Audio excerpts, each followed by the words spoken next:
A civilização Inca floresceu e prosperou em um dos lugares mais inóspitos do mundo. Um lugar onde, em seus pontos mais altos, o ar é tão rarefeito que chega a ser difícil respirar. Terremotos e vulcões também eram parte dos desafios enfrentados pelos Incas, que se tornaram extremamente habilidosos na arte da sobrevivência. Os Incas formaram o maior império da América do Sul pré-colombiana, centrado principalmente na região dos Andes. Seu território se estendia pelo que hoje é o Peru, Equador, Bolívia, norte da Argentina, grande parte do Chile e o extremo sudoeste da Colômbia. O idioma oficial do Império Inca era o Quechua, que já era falado por muitos povos indígenas da América do Sul antes da época Inca, e ainda hoje é falado por cerca de 10 milhões de pessoas de diversos grupos étnicos. Mesmo sem conhecimento sobre animais de tração, metalurgia do ferro ou mesmo um sistema de escrita, os Incas foram capazes de manter um poderoso estado imperial com uma arquitetura monumental, uma extensa rede de estradas atingindo todos os cantos do império e inovações agrícolas que permitiram a produção de alimentos em ambientes adversos. Na língua quechua, a palavra Inca significa governante e se refere a uma pequena classe dominante de provavelmente 40 mil indivíduos que governavam uma população de cerca de 10 milhões de pessoas de diferentes grupos étnicos. Os espanhóis adotaram o termo Inca para se referir a todos os súditos do império, ao invés de simplesmente a casta dominante. A origem dos Incas é envolvida em mitos e lendas que podem conter alguns traços de veracidade histórica. Conta a lenda que o primeiro Inca foi Manco Cápac, um rei lendário que foi o fundador do reino de Cusco, do qual todos os governantes futuros teriam alguma ligação de sangue ou espiritual. Por volta de 1438, os Incas começaram uma expansão de longo alcance sob o comando de Pachacuti, conquistando o atual território do Peru. Pachacuti reorganizou o reino de Cusco e se acredita que tenha construído a famosa cidade de Machu Picchu, localizada na Cordilheira Oriental ao sul do Peru, um dos pontos turísticos mais importantes do país. A dominação Inca ocorreu principalmente por meio de negociações políticas. Pachacuti enviava mensagens a líderes de muitos povoados, exaltando os benefícios de ingressar em seu império, oferecendo-lhes presentes luxuosos como tecidos de alta qualidade e prometendo que eles seriam materialmente mais ricos como seus súditos. A maioria dessas tribos aceitou o governo dos Incas, sabendo que a outra opção seria a subjugação pela força. Os líderes que se recusaram foram derrotados em batalha e executados sem misericórdia, mas alguns tiveram suas famílias levadas, e seus filhos foram trazidos a Cusco para aprender sobre o sistema administrativo Inca, e depois voltaram para governar suas terras. Os Incas se referiam ao seu império pelo nome Tawantinsuyu, que significa as 4 províncias, devido à divisão territorial do império. Os 4 cantos das províncias se encontravam no centro de Cusco, que exercia um papel semelhante a um distrito federal moderno.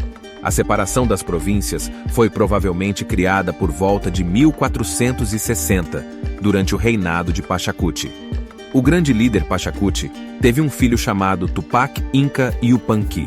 Tupac Inca Yupanqui também se tornou um importante líder militar, responsável por expandir o Império Inca do Equador até a Colômbia, derrotando o também poderoso reino Xiri. De acordo com alguns historiadores, os papéis masculinos e femininos eram considerados iguais na sociedade Inca. Às vezes, as mulheres podiam possuir terras e rebanhos, pois a linhagem era transmitida tanto pelo lado materno quanto pelo paterno da família. Tanto homens quanto mulheres compartilhavam as tarefas diárias de cuidar das crianças, tecer, cozinhar, preparar o campo para o cultivo e construir casas. Eles também dividiam o dever de pastorear os rebanhos de lhamas e alpacas, os únicos animais de grande porte disponíveis para domesticação naquelas terras. Esses animais forneciam carne, leite e lã.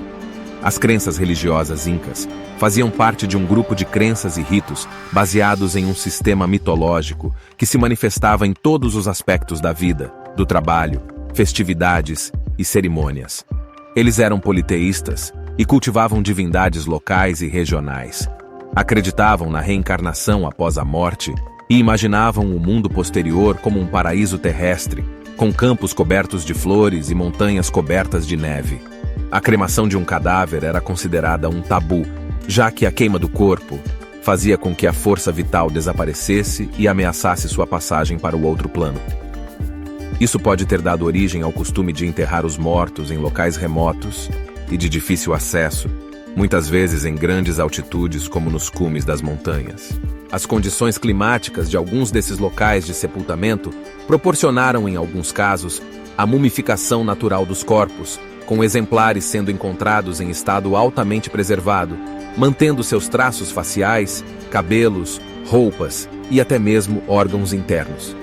A maioria das múmias encontradas eram de crianças, um fato que revelou uma face cruel do mundo inca, provando que sacrifícios humanos eram realizados com frequência com o objetivo de apaziguar a ira dos deuses.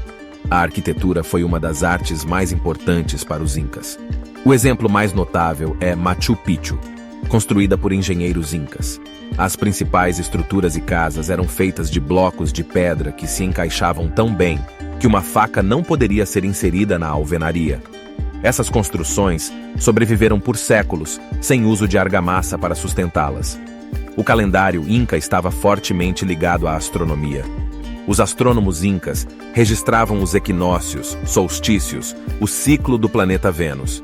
No entanto, eles não tinham conhecimento suficiente para prever eclipses como no calendário maia. O calendário inca era essencialmente lunisolar, com um comentário zero mantendo em paralelo um calendário solar e outro lunar. O exército inca era o mais poderoso de sua época na região.